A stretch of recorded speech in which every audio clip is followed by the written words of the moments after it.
at Uganda, whether it's the organization of the elections.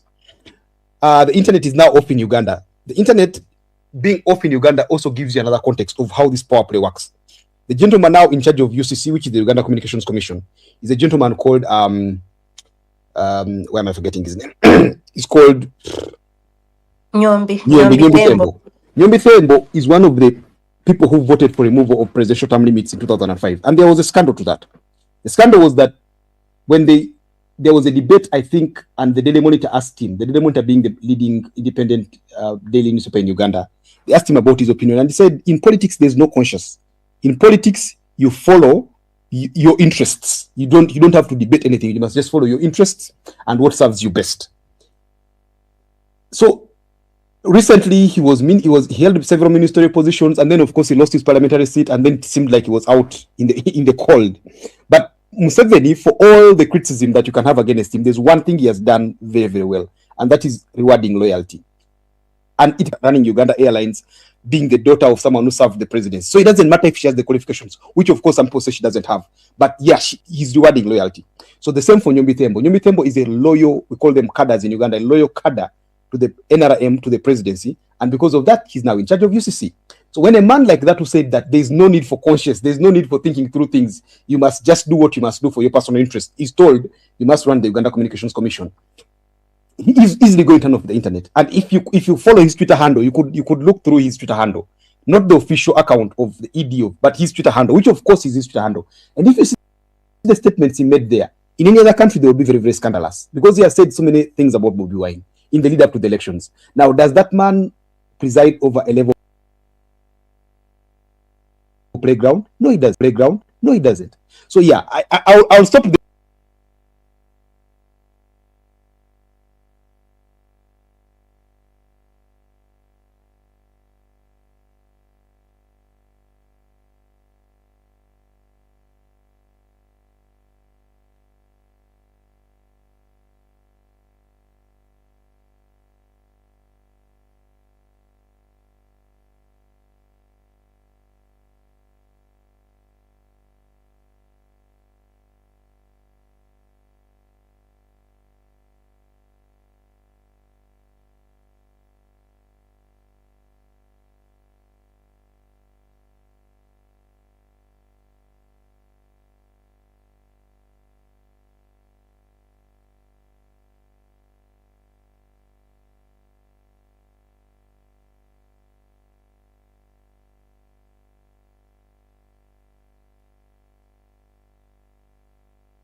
Initiatives for what hope do we have for legal protection and advocacy for the current political prisoners, known and unknown, those who have been disappeared, those who have been in remand for more than 5 years, and the current trends within the judiciary and relevant respective impunity. Welcome, Aaron. Thank you.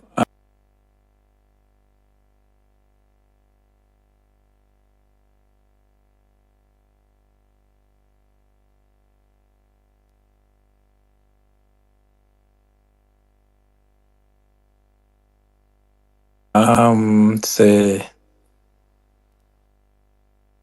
about the judiciary, it's not that it was particularly independent compared with, say, the Kenyan judiciary, but you could get interim remedies like for liberty, for habeas corpus, mandatory release, bail applications, you could have confidence of getting those minor wins that at least ensure that people don't unnecessarily sleep behind bars, and they get a modicum of justice.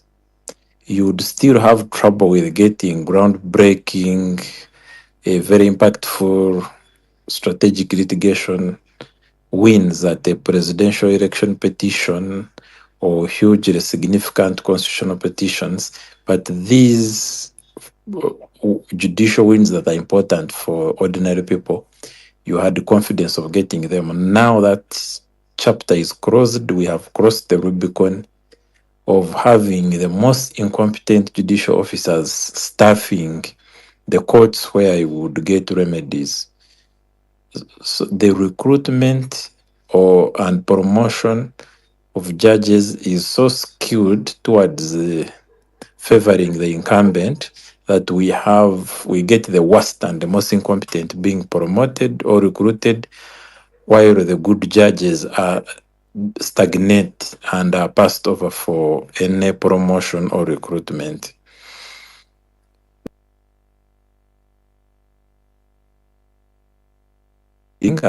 And especially that he's high profile. This should be a ground for grant of bail, but in Uganda, it has become one of the reasons for detaining political detainees. Of course, all these are excuses. The real reason is their opposition, and the real reason is that the powers above direct. So the judiciary is no longer independent. Not only does it have weaklings, but it is also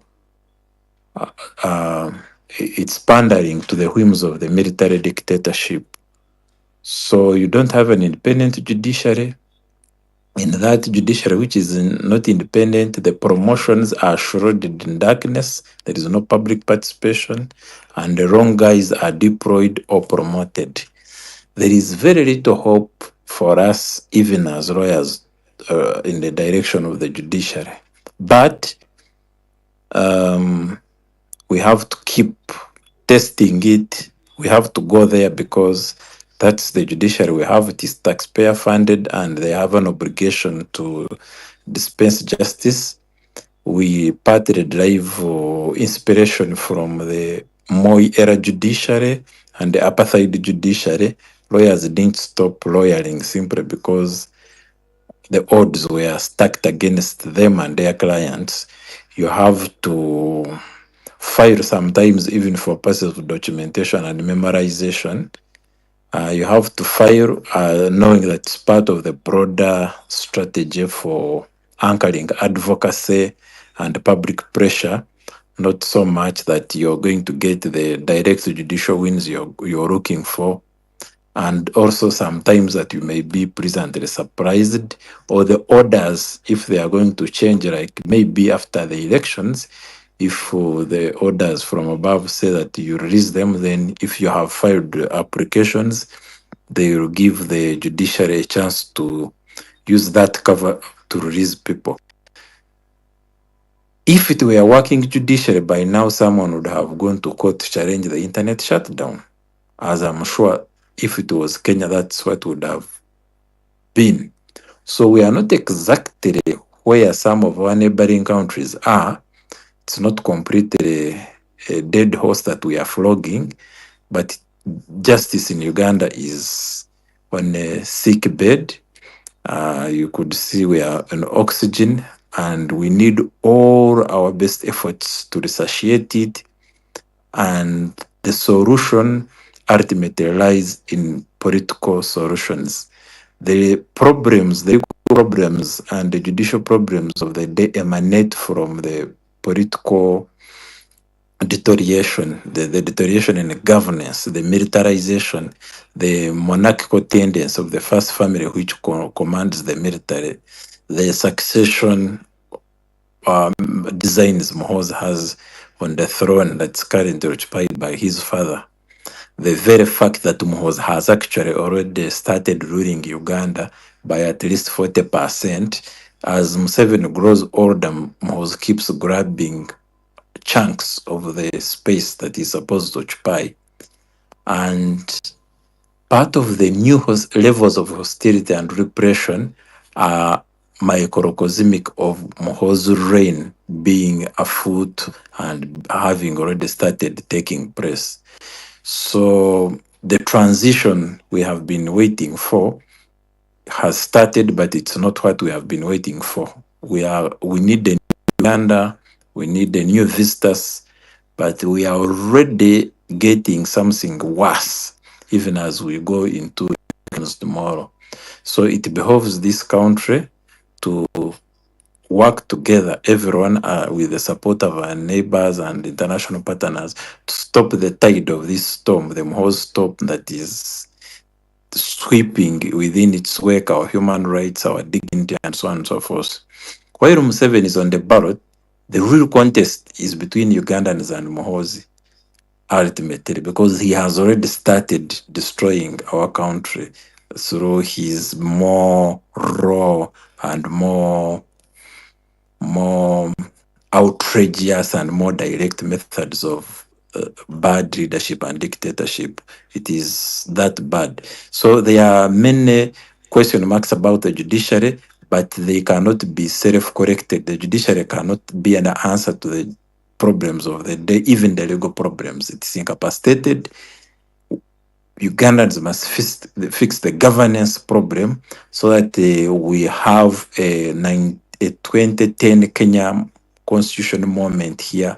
We must bring down and sweep aside the entire judiciary and recruit new fellows and give them a new climate in which to work and have a new chapter of professionalism, independence, but without a political revolution, without a political change and a fundamental change at the political level that pushes back the military to the barracks and restores sanity in leadership, then the judicial problems, the legal problems, the civic space, all those issues that we are suffering from will only get worse. Hopefully, this is the last election in which we have to vote when we are in darkness. Literally, when you don't have internet in 21st century, you're in darkness. I could ramble on and on, but I think I've given you the essence of what I needed to answer. But if I have not, of course, I can be prompted. Thank you. Thank you so much, Aaron, for that powerful input as well. I'm going to move to you, Job. And Arnold Sunga, I see your mic has dropped, so you could also kindly go ahead and request it so that as we begin to move to our Pan-African speakers, you'll be ready and on standby. Job, Uganda is going into a quote-unquote general election. As we begin to look at the current electoral environment, if you could just briefly walk us through what it's been like for civil society, human rights defenders, activists engaging in civic work from the last election to date, as well as with the important role that civil society plays in oversight, accountability, advocacy, dissemination of information, crisis response at times like this. Please highlight what's been happening, as well as the current strategy that's been implemented by Museveni's regime, and how that if this affects the people and the electoral space in 2026. You could also talk a little bit about the lack of credibility, I can't even put it in quotes, and the role of the Electoral Commission at the time. Uganda seems to be preparing for a war rather than a general election. Over to you, Job. Thank you, Manasseh. So when I heard Aaron say that hopefully this is the last time that we shall have an election and an internet shutdown, I thought he was actually going to say that it is the last time that we are going to elect a president, because according to what we are hearing, but also what we have seen, for those of us that have been studying the transition question in Uganda and doing work around constitution and electoral reforms, we know that there's a plan to change the system of governance in Uganda from a presidential to a parliamentary system.